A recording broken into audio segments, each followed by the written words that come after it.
Olá, meus queridos, sejam muito bem-vindos à nossa ministração semanal. Que bom que o Senhor nos dá a oportunidade, querido, de estarmos juntos. Olha aí o investimento dele em nossas vidas, porque o Senhor sempre acredita que nós podemos ser melhores a cada dia e viver o seu propósito nessa terra, querido, compartilhando e contribuindo com essa história linda e maravilhosa que o nosso Deus está escrevendo, que tem Jesus Cristo como centro gerador de vida de toda essa história, de todo o seu plano. E nós estamos aqui justamente para aprender e para contribuir com o plano de Deus nessa terra. Olha que coisa mais maravilhosa, linda. Você não é um átomo solto que está tentando viver alguns fragmentos de história, construir algo por si mesmo, mas você faz parte do plano glorioso de Deus.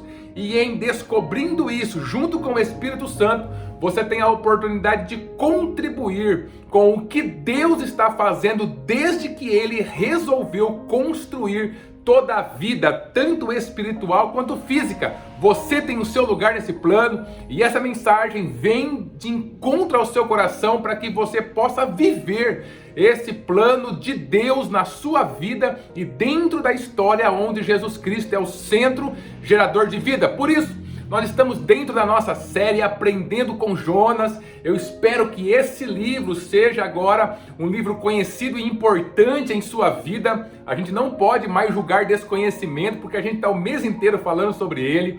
E a gente aprendeu um pouquinho, queridos, sobre Jonas, no sentido de ele ter se tornado um símbolo de algumas coisas para nós. Primeiro, daquela pessoa que quer fugir de Deus, né? Que quer realmente viver uma vida independente, tomar as decisões da sua própria cabeça e acaba então quebrando a cara em diversos momentos.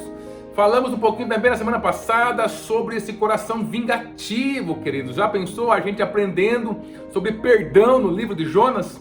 E agora, queridos, eu queria continuar essa ministração falando um pouquinho sobre o arrependimento sincero. Tirar o nosso foco do profeta Jonas, a pessoa do profeta Jonas, e colocar agora o nosso foco na grande cidade de Nínive, que foi lá onde Jonas foi meio a contragosto, né? Meio não, totalmente a contragosto, ele não queria ir, mas ele foi. E aí chegando lá, queridos, ele não alisou ninguém, ele deu logo uma profecia, né? Ele contou logo aquilo que Deus tinha mandado ele fazer, que era um tapa na cara daquelas pessoas, uma palavra dura, uma palavra de juízo, mas que teve o seu efeito. Jonas, ele chegou ali, a hora que ele entrou na cidade, ele passou, a cidade demorava 3 dias para cruzar ela, de tão grande que ela era, mas ele passou um dia falando àquele povo, e aquele povo já deu atenção para ele. Inclusive, o próprio Senhor Jesus, lá em Mateus, faz menção a isso, né? Ao povo de Nínive que ouviu a mensagem de Jonas e se arrependeu, enquanto o povo do tempo de Jesus ouviu a mensagem do próprio Jesus e não se arrependeram, pelo contrário, cravaram ele em uma cruz. Então, querido, Jonas, ele entra na cidade a contragosto. Ele não fala sobre o amor de Deus, ele não fala sobre a compaixão de Deus, ele não fala sobre a graça de Deus, ele não fala sobre a lei de Deus, ele não ensina ao povo, ele não quer nem saber. Ele entrega uma mensagem de juízo, que inclusive ele esperava que o povo não cumprisse. E essa mensagem de juízo diz que aquela cidade, a grande cidade de Nínive, será subvertida ou será destruída dentro de 40 dias. E ele sai falando, e ele sai jogando essa frase, né, essa expressão, somente essa profecia contra a cidade. Então as pessoas daquele local ouvem aquela profecia e eles se arrependem, queridos, desde o maior até o menor, desde o rei. O próprio rei, em sinal de arrependimento, ele tira suas vestes reais, coloca um pano grosseiro, senta sobre as cinzas, como um sinal de arrependimento, proclama um jejum naquela cidade onde todas as pessoas, inclusive os animais, não poderiam comer, para pedir esse favor de Deus de não destruir a sua cidade, né? Tentando mudar dessa forma a orientação e o juízo de Deus que estava vindo sobre eles, querido. E essa cidade, mesmo sendo uma cidade que não tinha Deus, pelo contrário, eles eram politeístas e eles tinham muitos deuses e eles estavam dentro de uma perversão muito grande, numa cidade muito violenta, muito cruel, inclusive. Os soldados eram conhecidos pela sua crueldade no campo de batalha. E eles tinham conquistado muitas cidades, era o império realmente da época. E essas pessoas tão degeneradas, ao ouvirem a palavra de juízo que Jonas tinha liberado contra eles da parte de Deus, essas pessoas então resolvem se arrependerem profundamente. Toda uma cidade, a capital do grande império da época, que era o Império Assírio. Então eles resolvem passar por este momento de arrependimento, de levar verdadeiramente o seu coração a Deus, querido. E o que aconteceu quando essa cidade resolveu se arrepender com sinceridade, se converter e ir ao Senhor? Olha o que aconteceu, está escrito ali em Jonas no capítulo 3. Eu quero ler com você o versículo 8 ao versículo 10. Lá está escrito: mas os homens e os animais sejam cobertos de sacos e clamem fortemente a Deus, e convertam-se cada um do seu mau caminho e da violência que há em suas mãos. Quem sabe se voltará Deus e se arrependerá e se apartará do furor da sua ira, de sorte que não pereçamos. E Deus viu as obras deles, como se converteram do seu mau caminho, e Deus se arrependeu do mal que tinha anunciado lhes faria e não o fez. Queridos, esse é o nosso Deus, um Deus de compaixão, um Deus de graça, um Deus de amor, de benignidade, de bondade, que está com o seu coração voltado. E Ele insiste com o ser humano até a última consequência, até a última gota. Ele usa todos os seus recursos para não ver o ser humano passando pela destruição que os seus maus atos inevitavelmente o levarão. Olha a situação dessa cidade.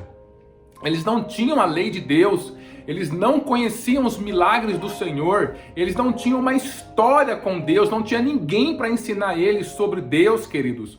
Mas ainda assim, diante de uma única palavra que Jonas liberou a contragosto, uma palavra de juízo, essas pessoas entenderam a necessidade de se arrependerem e de se converterem ao Senhor.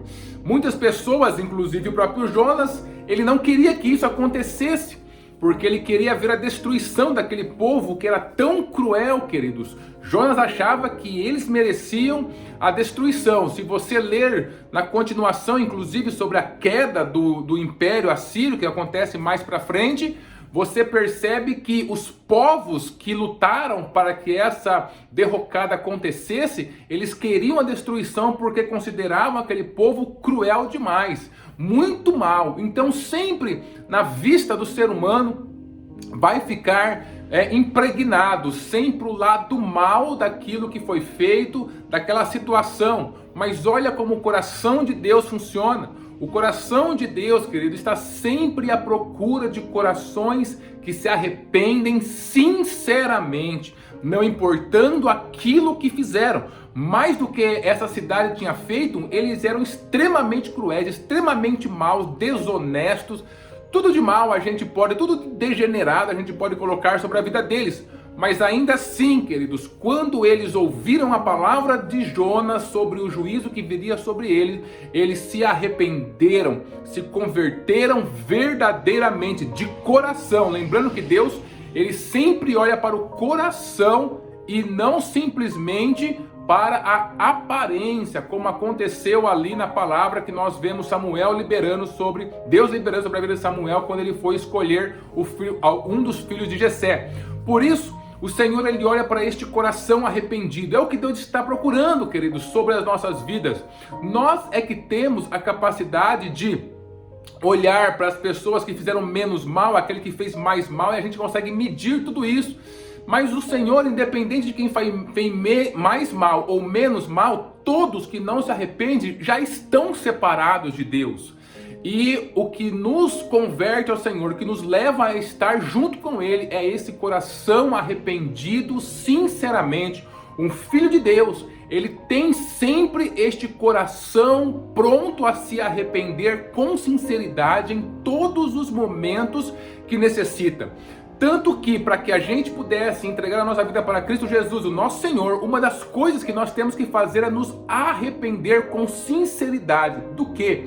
De termos vivido, de estarmos vivendo uma vida independente de Deus. E isso faz com que, queridos, a nossa vida, ela se aliance, né? Ela novamente entre dentro de uma aliança com Deus e faz com que a nossa vida seja restaurada. Mas esse arrependimento sincero, ele não é apenas para que a gente se converta e depois a gente segue a nossa vida como se nada tivesse acontecido. Não, mas é algo que precisa estar estabelecido dentro dos nossos corações, sempre e em todas as áreas dentro da nossa vida. Muitas vezes nós estamos vivendo em alguma área da nossa vida e essa área, mesmo sendo cristãos, está sendo deixada de lado em relação à presença de Deus. E nós precisamos, querido, trazer todas as áreas, todos os momentos, todas as circunstâncias, todas as situações dentro da nossa vida. Nós precisamos trazer para Deus, querido, trazer verdadeiramente aos seus pés. E o caminho para isso é o arrependimento sincero. É quando eu reconheço, é quando eu confesso diante de Deus os meus erros, os meus pecados, as minhas falhas, com sinceridade de coração. E aí quem pode julgar é Deus. Só Ele sabe se eu estou realmente com sinceridade me arrependendo diante dEle, queridos. É muito bom nós falarmos sobre o amor de Deus, a sua bondade, a sua benignidade e tudo aquilo que Ele tem para nós, que a sua graça nos permite, queridos, ter o fato dEle nos chamar de filhos amados e aceitos. É algo maravilhoso demais. Mas nós temos que entender que da nossa parte nós precisamos manter continuamente um coração que rapidamente tem a capacidade de, quando percebe que fez algo de errado contra Deus, quando percebe que está em um caminho que não é de Deus, quando percebe que está vivendo algo independente do Senhor, tomando suas decisões, vivendo sem consultar o Espírito Santo de Deus, sem realmente ouvir a sua voz, nos direcionando o caminho para que nós possamos voltar e nos aprofundar ainda mais em Deus, é o caminho do arrependimento. Diante de Deus, como o próprio Senhor Jesus falou, não existe ninguém bom, querido, bom somente Deus. Lembra do que Ele falou para aquele jovem rico? Então todos nós precisamos continuamente passar o nosso coração em revista, estarmos vigiando em todos os momentos, e quando for necessário realmente nos arrependermos com sinceridade diante do Senhor. Aquele povo que era cruel se arrependeu, então ele conheceu uma face de Deus, que é o Deus da compaixão, da misericórdia, da graça, que não levou juízo sobre a vida deles. Nós também, para conhecermos mais do Senhor, mais do seu amor, mais da sua compaixão, mais da sua graça, nós precisamos nos arrepender com sinceridade. Então a cada dia, querido, quando você descobrir, quando você, através das suas reflexões, quando você sentir que o Espírito Santo está te mostrando algo que não está em acordo com a palavra de Deus, com os seus caminhos, com aquilo que Ele determinou para a sua vida, o caminho não é simplesmente parar de fazer, o caminho não é atrás de uma palavra que de repente apenas passe a mão sobre a sua cabeça, mas o caminho é confessar, é se arrepender com um coração sincero diante do Senhor e buscar a restauração que vem dele sobre as nossas vidas. Deus, Ele não repudia, Ele não vira as costas para um coração arrependido. Um coração arrependido, você sabe, está escrito na palavra do Senhor, comove o coração de Deus e o leva a lançar a sua compaixão sobre nós, porque Ele sabe que nós somos limitados e Ele espera esse reconhecimento da nossa limitação, Ele espera o reconhecimento dos atos maus que nós fizemos, da independência que nós declaramos em algum momento dele e a volta ao seu altar, aos seus pés. A volta, querido, que traz um arrependimento sincero, verdadeiro, onde você confessa. Se você confessa diante de Deus e ainda sente peso, você precisa encontrar um líder espiritual, um pastor, querido, para que você possa confessar e juntos vocês levarem esse peso diante do Senhor e o Senhor tirar os pesos do seu coração, dos seus ombros, para que você caminhe com leveza e debaixo da sua bênção nessa terra. Então, olhe para o seu coração, vigie o seu coração, reflita o seu coração, conheça o seu coração, e se há algo para você se arrepender diante do Senhor, faça-o.